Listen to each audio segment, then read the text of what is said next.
Well, hello everybody. This is Naturalist James Anderson from the Marion County Park District. Hopefully you're doing well, you're keeping safe, keeping dry.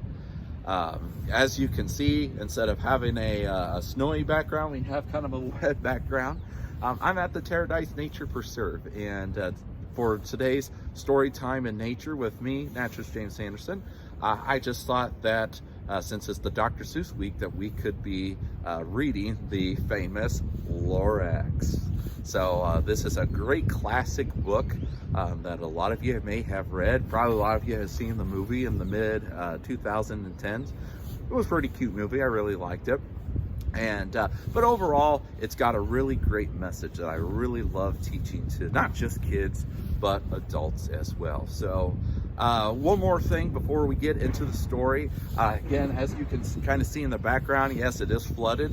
Unfortunately, with the Terradise Nature Preserve right adjacent to the Olentangy River, when we get a lot of the rain and snow melt, it kind of causes those river water levels to go a little bit high. So hopefully in the next week or so it'll die down. Trails could be open and you can walk around. So really great place. If you want to see a lot of spring ephemeral wildflowers, I highly recommend you coming out here throughout spring. You'll see a lot of cool diversity of flowers, of which I'll definitely be posting throughout the season. So without further ado, I'll get a little bit closer, and I know I kind of cut off my head a little bit, but I want you able to see the pictures. But we're going to be reading The Lorax by Dr. Seuss. Well, let's begin.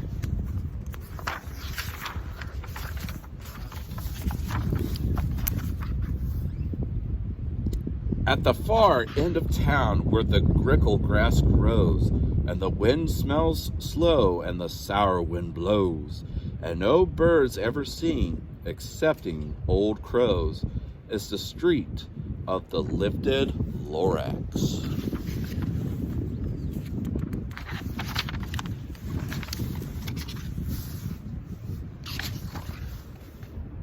And deep in the grickle grass, some people say, if you look deep enough, you can still see today where the Lorax once stood, just as long as it could before somebody lifted the Lorax away. What was the Lorax, and why was it there? And why was it lifted and taken somewhere? From the far end of town where the grickle grass grows? The old Wansler still lives here. Ask him. He knows.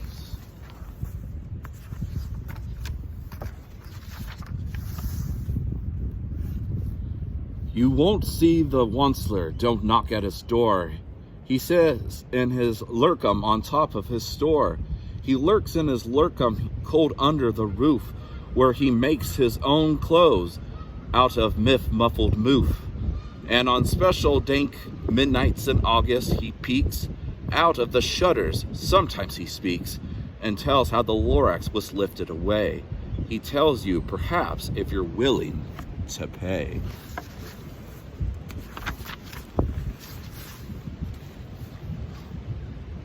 On the end of the rope, he lets down a tin pail, and you have to toss in 15 cents and a nail and the shell of a great-great-great-grandfather's snail.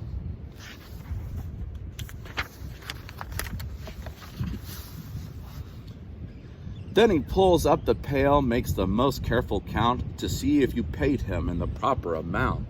Then he hides what you paid him away in his snuff, his secret strange hole, and his gruffless glove. Then he grunts, I will call you by the whisper telephone, for the secrets I tell you are for your ears alone.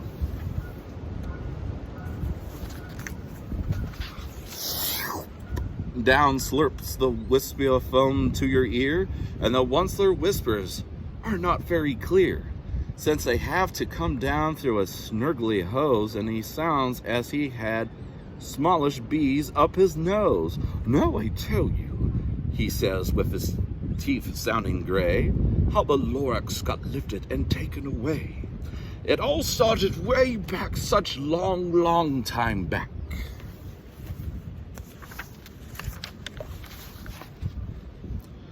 Way back in the days when the grass was still green, the ponds were still wet, and the clouds were still clean. The songs of the Swanson songs ran out in space. One morning I came to this glorious place. I first saw trees, the truffler trees, the bright-colored tufts of the truffler trees, mile after mile in the fresh morning breeze.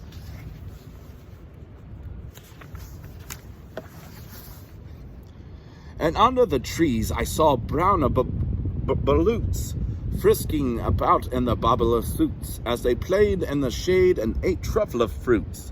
From the rippless pond came the comfortable sound of the humming fish humming while splashing around.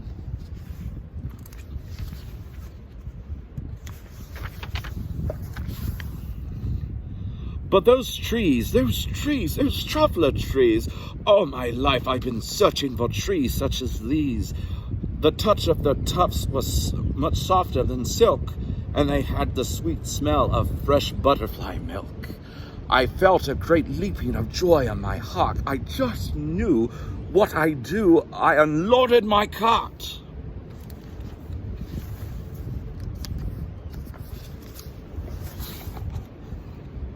In no time at all, I had built a small shop.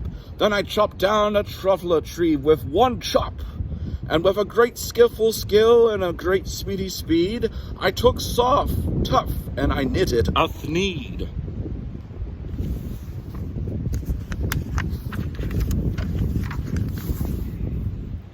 The instant I finished, I heard a gazump. I saw something. I popped out of the stump. Out of the tree I chopped down. It was a short of a man. Describe him. Well, that's hard. I don't know if I can. Well, he was shortish and oldish and brownish and mossy, and he spoke with a voice that was sharpish and bossy.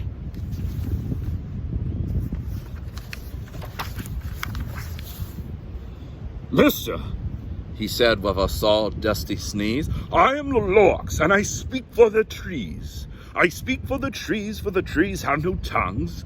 And I'm asking you, sir, at the top of my lungs. He was very upset as he shouted and puffed, what is that thing you made out of my truffler tuft?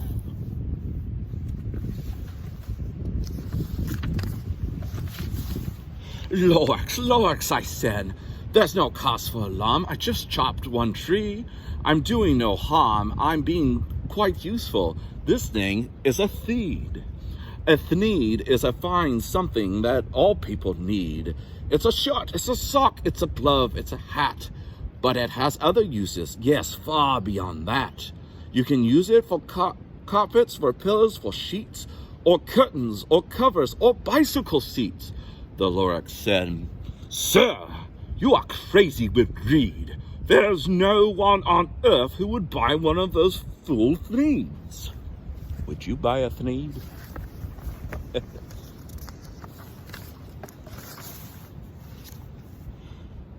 But the very next minute, I prove he was wrong, for just at that minute, a chap came along. He thought that the thneed I had knitted was great. He happily bought it for $3.98. I laughed at the Lorax. You poor stupid guy. You never can tell what some people will buy.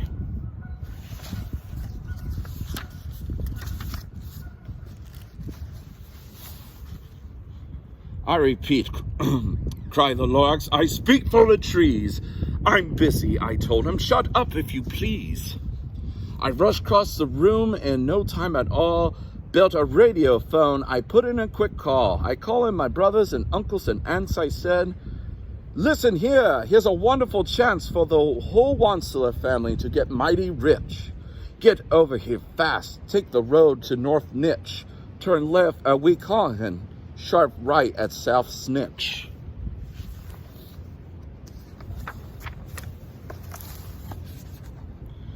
And in no time at all, in the factory I built, the whole Wansler family was working full tilt. We were knitting these just as busy as bees to the sound of the chopping of truffler trees.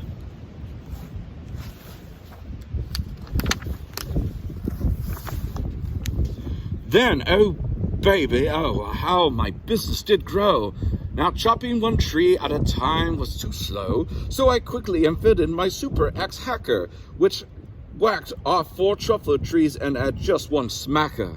We were making things 4 times as fast as before, and that Lorax, well, he didn't show up anymore.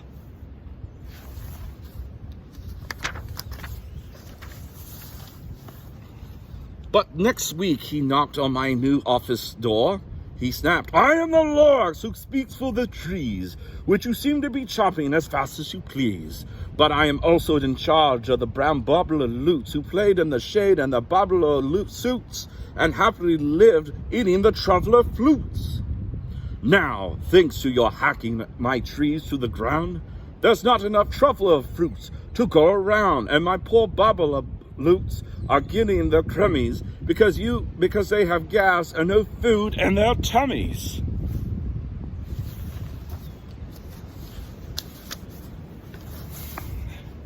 They love living here, but I cannot let them stay. They'll have to find food, and I hope that they may. "Good luck, boys," he cried, and he sent them away.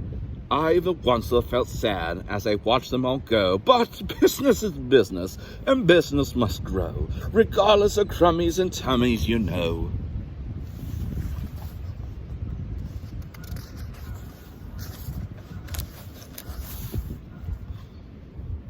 I meant no harm, I most truly did not, but I had to grow bigger, so bigger I got. I biggered my factory, I biggered my roads, I biggered my wagons, I biggered the loads of the things I shipped out. I was shipping them forth to the south, to the east, to the west, to the north.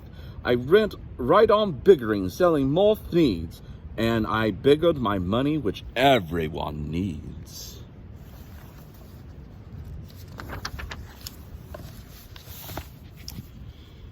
Then again, he came back. I was fixing some pipes when that old nuisance Lorax came back with more gripes. "I am the Lorax," he coughed, and he whiffled, and he sneezed, and he snuffled, and he snuggled, and he sniffed. "Onceler," he cried with a cuffless croak, "Onceler, you're making such smartless smoke. My poor swansome swans, why, they cannot sing a note. No one can sing who has smog in their throat." He's right. "And so," said the Lorax, "please pardon my cough, they cannot live here, so I'm setting them off. Where will they go? I don't hopefully know. They may have to fly for a month or a year to escape from the smog you smogged up around here."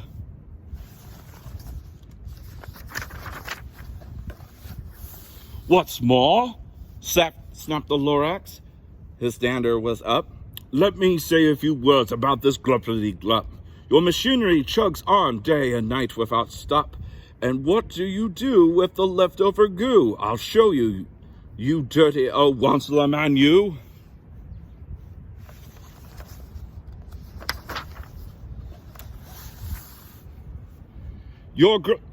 Excuse me. "You're glumping the pond where the humming fish hummed. No more can they hum, for their gills are all gummed. So I'm sending them off. Their future is dreary. They'll walk on their fins and get woolly-rary, in search of some water that isn't so smerry."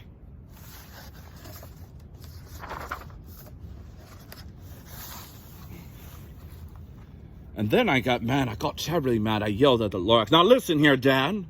All you do is yap, yap, and say bad, bad, bad. Well, I have my rights, sir, and I'm telling you, I intend to go on and doing just what I do. And for your information, you Lorax, I'm figuring on biggering, and biggering, turning more truffle trees into things which everyone needs."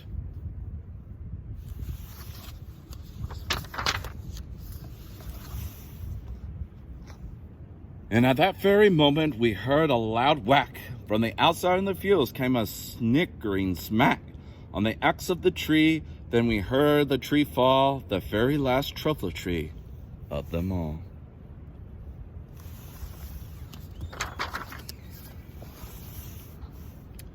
No more trees, no more needs, no more work to be done. So in no time, my uncles and aunts and everyone all waved me goodbye. They jumped into my cars and drove away under the smoke-smuggered stars. Now all that was left, 'neath the bad-smelling sky, was my big empty factory, the Lorax and I.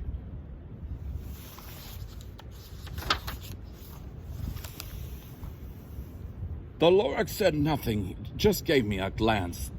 Just gave me a very sad backward glance, as he lifted himself by the seat of his pants, and I'll never forget that grim look on his face when he hesitated himself and took leave of this place through a hole in the smog without leaving a trace.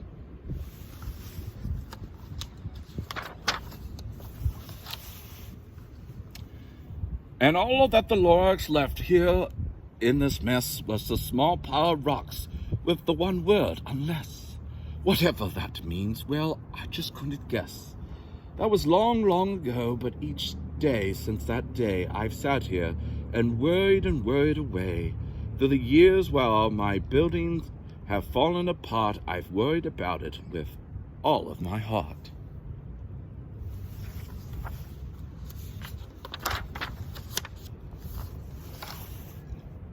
But now, said the Onceler, now that you're here, the word of the Lorax seems perfectly clear. Unless someone like you cares a whole awful lot, nothing's going to get better. It's not.